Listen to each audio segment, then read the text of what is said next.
આપ જોઈ રહ્યા છો સ્પાર્ક ટુડે ન્યૂઝ। દાહોદના ઝાયડસ હોસ્પિટલના તબીબો હડતાલ પર ઉતર્યા છે। શુક્રવારે 10 કલાકે જ પશ્ચિમ બંગાળના કોલકાતામાં જે મેડિકલ કોલેજમાં યુવતી પર જે પ્રમાણે ઘટના ઘટી તે જ અંતર્ગત અલગ અલગ જગ્યા પર હડતાલ કરવામાં આવી રહી છે। તે અંતર્ગત દાહોદના ઝાયડસ હોસ્પિટલમાં પણ હડતાલ કરવામાં આવી છે। વહેલામાં વહેલી તકે ન્યાય મળે, બળાત્કારીઓ અને હત્યારાઓ સામે કડકમાં કડક પગલાં લેવામાં આવે, કડકમાં કડક કાયદો તે લોકો પર લાગુ થાય તેવી એક માંગ સાથે તબીબો હડતાલ પર ઉતર્યા છે।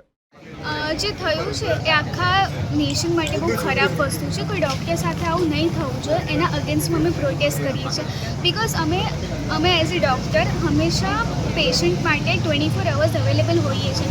અમે પેશન્ટ માટે આટલું જોઈએ છીએ તો અમારી સેફટી ઇમ્પોર્ટન્ટ છે અને જે સિક્યોરિટી છે that is very important for a female doctor. 24 hours અમે જ્યારે પેશન્ટ માટે અવેલેબલ હોઈએ છીએ તો અમારી સેફટી માટે પણ કોઈએ જોવું જોઈએ। સેફટી પ્રોપર નથી મળતી ત્યારે આ બધા ઇન્સિડન્ટ બને છે and this is not the first time કે કોઈ ડૉક્ટર સાથે આવું થયું છે। એવરી 6 મંથ્સ આવું કંઈક ને કંઈક આખા ઇન્ડિયામાં કશે ને કશે ચાલતું જ હોય છે which is wrong and the nation needs to understand કે this is wrong and this needs to be stop at a point.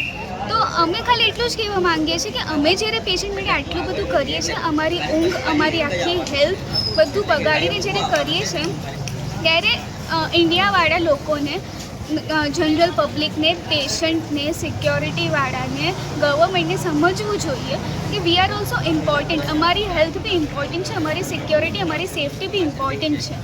તો બસ અમે શાંતિપૂર્વક ખાલી એટલું ગવર્મેન્ટને કહેવા માંગીએ છીએ કે અમે જ્યારે આટલું બધું આપતા હોય તો અમે તમારી પાસે પણ એક્સપેક્ટ કરીએ છીએ। આરજીકર મેડિકલ કોલેજમાં જે સેકન્ડરી રેઝિડન્ટ હતા એમના સાથે જે ગેંગરેપ અને મર્ડરની ઘટના બની એને આજે આટલા દિવસ થઈ ગયા તો એ કંઈ ઠોસ એના સામે એક્શન લેવાયું નથી અને એમને સપોર્ટ કરવા આખા ગુજરાતમાં અને આખા ઇન્ડિયામાં જે સ્ટ્રાઇકને પ્રોટેસ્ટ ચાલી રહ્યા છે એના માટે અમે પણ આજે સ્ટ્રાઇક રાખી છે અને જ્યાં સુધી કોઈ ઠોસ એક્શન નહીં લેવાય ત્યાં સુધી આ સ્ટ્રાઇક ચાલુ રહેશે। આપનું નામ? ડૉક્ટર કુશાગ્ર દવે।